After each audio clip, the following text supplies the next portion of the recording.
मेरे दिल दोस्तों आप सबको NAQ TV4 पर खुश आमदीद। मेरे दिल दोस्तों जर्मनी वापस आ गया।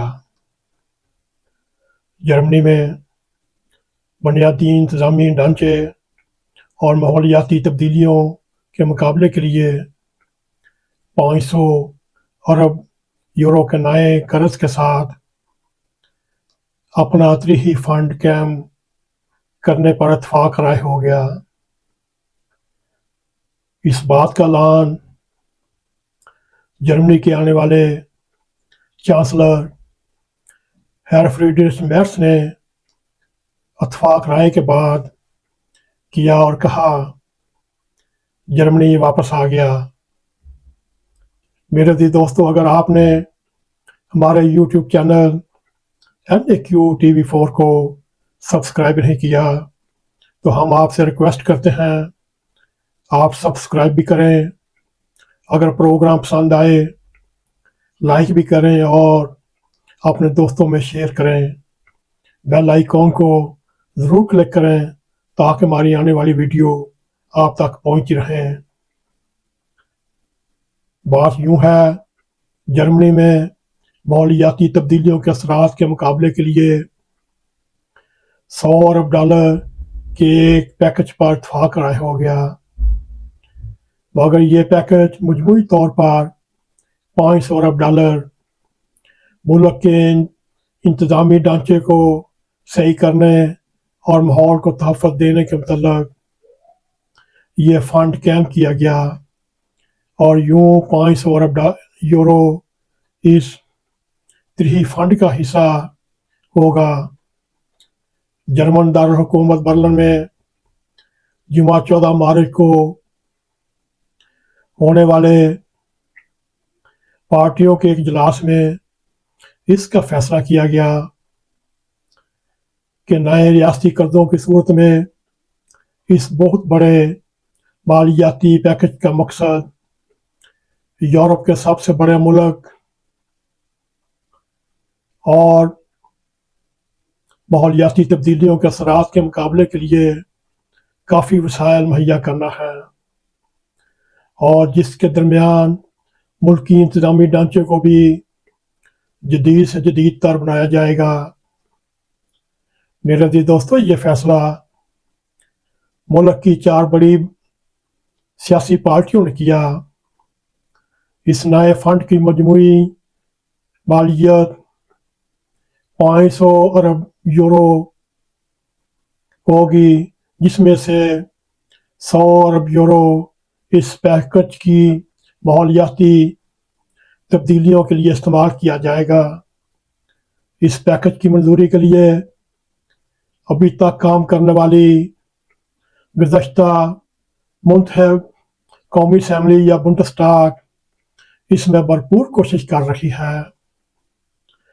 इस तरीही पैकेज के लिए क़दामत पसंदों की पार्टी CDU और CSU निगरान वफाकी चांसलर ओलाफ शोल्स की SPD के साथ मिलकर ये कोशिश जारी थी।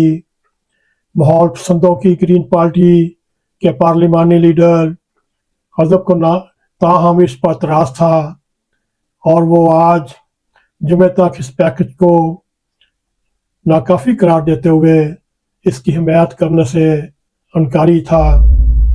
ताहम आज के मुज़ाकरात में CDU, CSU, SPD, green party में बैन आज इत्फाक राय हुआ कि निसफ ट्रिलियन यूरो मलकियत के इस नए रियासती फंड के क़याम के लिए कौमी असम्बली या बुंडस्टाग के से मंजूरी के लिए सियासी इत्फाक राय की सूरत में एक बहुत बड़ी रुकावट अबूर कर ली गई। मेरे जी दोस्तों, अगर देखा जाए इस इत्फाक राय में क्या क्या रुकावटें आ रही थीं, वो बात यूं है, जर्मनी में हुकूमत बजट या दीगर मालियाती मनसूबों के नाम पर वाम के टैक्स से لامحدود ریاستی قرضے نہیں لے سکتی تھی اور ان سرکاری قرضوں کی شرح ایک حد تک مقرر تھی۔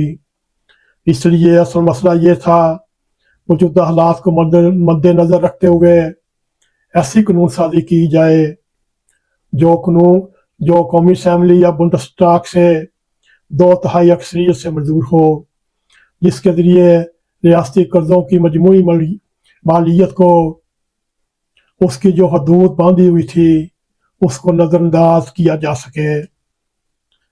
اب چاروں سیاسی جماعتوں میں یہ اتفاق رائے کے بعد بندسٹاگ یا جرمن کی قومی اسمبلی کے وانظرین میں اس بارے میں ایک مسودہ قانون رائے شماری کے لیے آنے والے منگل کے روز پیش کیا جائے گا، اور جس سے 2/3 اکثریت سے یہ پیکج منظور کیا جائے گا، اور بندسٹاگ میں منظوری کے بعد اصطلاحی فنڈ کی پارلیمانی منظوری کے لیے وان بالا سینٹ یا بندسرات سے بھی 2/3 اکثریت سے منظور کروانا پڑے گا۔ میرے عزیز دوستو، اس تریہی مالیاتی پیکج کے مقاصد کیا ہو سکتے ہیں؟ یہ عظیم الشان مالیاتی پیکج جو 500 ارب یورو پر مبنی ہے، جرمنی میں ماحولیاتی تبدیلیوں کے اثرات سے جدت پسندانہ طور پر نپٹا جائے گا۔ اس کے علاوہ ان مالیاتی وسائل کا ایک حصہ جدید اور زیادہ ماحول دوست بنانے کے لیے استعمال کیا جائے گا۔ یہی نہیں بلکہ اس پیکج کے ذریعے ایک جو فنڈ کی صورت میں کام کرے گا، ملکی دفاعی اخراجات میں بھی اضافہ کیا جائے گا، اور ساتھ ہی جرمن صنعتی شعبے کو بھی جدید اور مضبوط اور ماحول دوست بنایا جائے گا۔ جرمن انتظامی بنیادی ڈھانچے میں تبدیلیاں کرتے ہوئے اقتصادی تقاضوں اور ماحولیات کے حقائق سے بھی پوری طرح ہم آہنگ کیا جائے گا۔ جرمنی میں اس مالیاتی پیکج کی منظوری کے لیے وقت اس لیے بھی بہت کم تھا کہ موجودہ شولز حکومت FDP نامی پارٹی کی حکومتی اتحاد سے نکل جانے کے بعد ایک اقلیتی حکومت ہے جو صرف سوشل ڈیموکریٹس گرین پارٹی پر مشتمل ہے۔ اس کے پاس پارلیمنٹ میں 2/3 اکثریت تو دور کی بات، سادہ اکثریت بھی نہیں۔ اس لیے ملک میں قبل از وقت انتخابات کرائے گئے جو 23 فروری 2025 کو ہوئے، اور جس میں CDU نے واضح اکثریت حاصل کی، اور امیگرینٹ بحالف AFD نے بھی جرمنی کی دوسری پارٹی ہونے کا ہدف اپنے نام کیا، اور تیسرے نمبر پر SPD آئی۔ اب بنڈس رات سے منظوری کے بعد قدامت پسندوں کی دونوں جماعتوں نے SPD اور گرین پارٹی کی حمایت کی۔ اس لیے 2/3 پارلیمانی اکثریت اس طرح ممکن ہو سکتی ہے۔ تو پھر 25 مارچ کو اس نئے بنڈسٹاگ کا پہلا اجلاس ہونے والا ہے، جو 23 فروری کو منتخب کیا گیا۔ سیاسی طور پر اہم بات یہ ہے، نئے پارلیمان میں یا بنڈسٹاگ میں سب سے بڑا پارلیمان گروپ CDU اور CSU کا ہوگا، اور CDU کے چانسلر کے امیدوار ہر فریڈرش یقینی طور پر جرمنی کے نئے چانسلر ہوں گے۔ ہماری دعا ہے اللہ تعالیٰ اس نئے چانسلر کو جرمنی کی زیادہ سے زیادہ خدمت کرنے کی توفیق عطا فرمائے، اور جرمنی کو ترقی کی بلند راہوں پر لے کے جائے، اور جرمنی میں جتنی بھی مشکلات ہیں، تکلیفات ہیں، اس نئے چانسلر ہر فریڈرش میرز کی عقل مندی، ذہانت کی وجہ سے دور فرمائے۔ اللہ کرے ایسا ہی ہو۔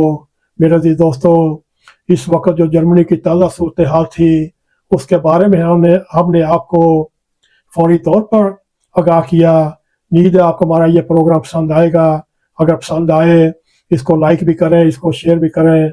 कमेंट सेक्शन में जाकर अपना ज़्यादा ख्याल करते हुए NAQ TV4 को सब्सक्राइब करें और जाते जाते बेल आइकॉन को ज़रूर क्लिक करें ताकि हमारी आने वाली वीडियो आप तक पहुंच रहे। इसी के साथ हमें इजाज़त दें। अस्सलाम वालेकुम व रहमतुल्लाहि व बरकातहू।